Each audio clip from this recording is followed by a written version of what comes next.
дотоодын хулгайны мөнгө бол ингээд яг би зүгээр өмөрч юм шүү. Дотоодын хулгайны мөнгө бол Монголдо үлдэж байгаа. Монгол хулгайчийн мөнгө л ингээд Монголдо зархиж байгаа. Энэ гадаад хулгайч Ирэтентогийн мөнгө бол тэгээд байхгүй шүү дээ. Чи Ирэтентогийн орлого хэд их өссөн гэж бодож байна? 2 дахь өссөн заяа. Тэр нь хэд их 80 төгрөг ч юм уу? 15 их 80 төгрөг. Таны бодтоо хэдэн жилийн хугацаанд? Манайх нэг юм боддог юм байна. Яг гадны хулгай ингээд бид нар ярихгүй байгаа. Гадны ловрыг яагаад бид нар ярихгүй байгаа. Гэхдээ тэр манай энэ ловруудаас ч бүр хэд дахин том ловр байгаа дээ шүү дээ. 15 их 80 манад юу орж байна? 250 сая доллар. 250 сая доллар.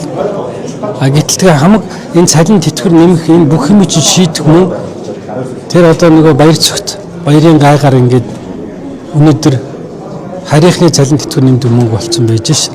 Ер нь тэр одоо манай энэ нэг ловрууд яриад шүү дээ тийм ээ. Одоо тэр бодийн өсөйн одоо хард сэрдэж байгаа энэ бүх юмнуудыг нэг нягтлж шалгаж одоо тэр аудитын байгууллагаараа би хэлээд байгаа. Аудитор үндэсний аудитын газраар таньж тийм артамд нэг одоо үнэн зөв мэдээлэл өгөөгүй. Заримдаа миний тарих хэрэгчих юм биш тийм ч удаа. Ань ч юм яриад байгаа, аль нь шудлаа яриад байгаа юм те. Тийм учраас бол нэгдүгээр тийх ёстой зүйл бол энэ хулгай ловруудын үнэн зөвийг үндэсний аудитын газраар нягтл. Тэгээ хулгай байх юм бол тэр хууль хяналтын байгууллагуудад өгөөд явах хэрэгтэй байхгүй юу?